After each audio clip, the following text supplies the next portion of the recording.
Hello friends, Adam Nitti here. I've got a exercise that I hope will help you out with your technique and dexterity. And this isn't based on anything heady like music theory, scales, arpeggios, or anything. This is just strictly paying attention to the way that your hands are working together. And it's especially going to focus on the two of them dealing with transition across adjacent strings and also when you're skipping strings. And this is an area that a lot of players have trouble with when they're trying to build up speed and dexterity on really challenging lines that have lots of intervallic movement. So we're just going to start with a very simple hand position. We're going to line our first finger of the fretting hand up on the 5th fret E string. I'm going to treat all of these as if we're on a 4-string bass. So we're on the note A, 5th fret E string. I'm just going to take a 1 finger per fret position. 2nd finger on the 6th fret, 3rd finger on the 7th fret, 4th finger on the 8th fret. And we're going to carry this through to the different strings for this exercise, which you're going to see in a minute.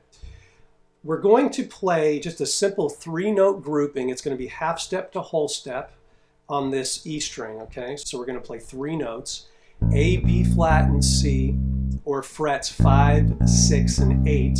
And then we're going to take each of the frets underneath fingers 1 through 4 on the A string, and we're going to play those attached to it. So we're going to go up and come down. The easiest way to understand it is just to see it in action, okay?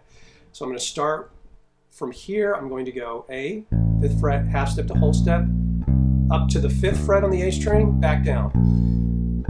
Now I go back up to the 6th fret on the A string. Go back down. Now I'm going to go up to the 7th fret on the A string, back down, and then I'm going to finish by going up to the 8th fret on the A string and go back down to where I started.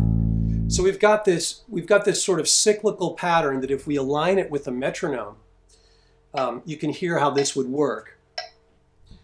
So 1 and 2 and 3 and 4 and.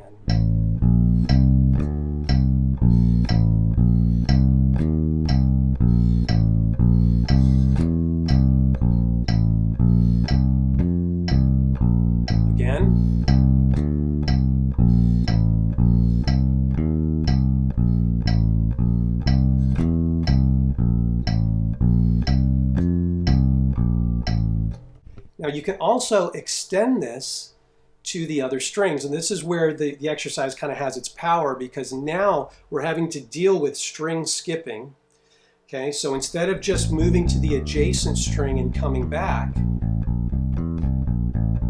now we have to skip a string. So if I'm going to go to the D string instead, my first finger now is going to go to the 5th fret on the D string.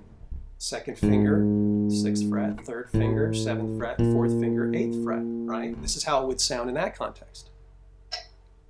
2, 3, and 4, and.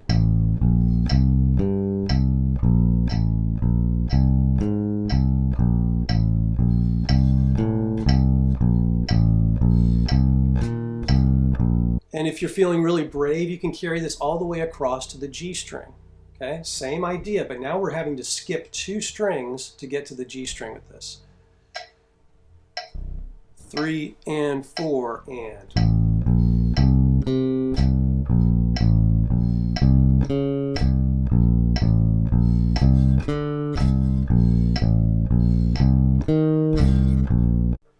What I recommend doing if you're starting out with this is just to stick with one adjacent string, you know, the closest one to you. So that means that I would just stick with the A string first.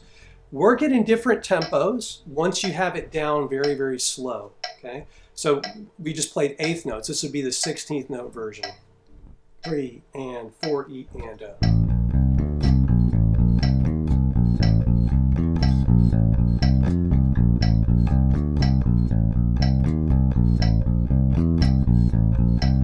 Now to the D string.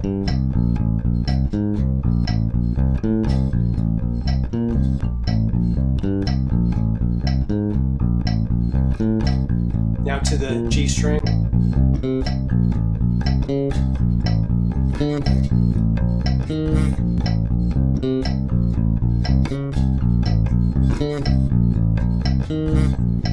With everything I'm doing, if you watch my plucking hand closely, I'm never deviating from 1-2-1-2 alternation. That is super, super, super, super important part of this.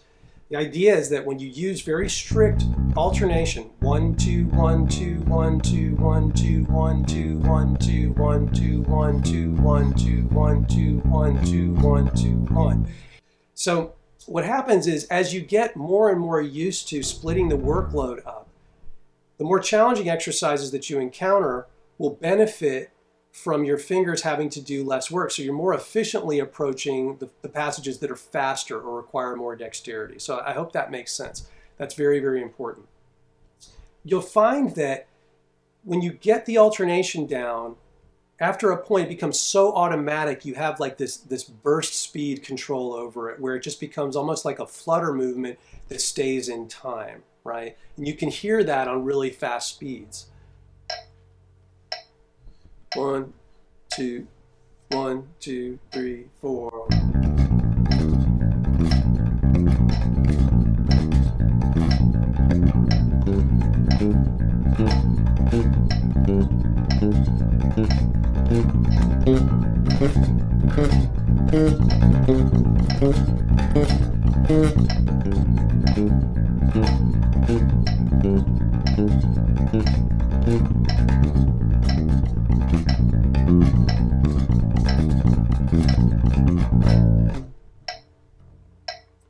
That is something that just comes automatically as a consequence of having practiced very, very slow with perfect timing and perfect technique.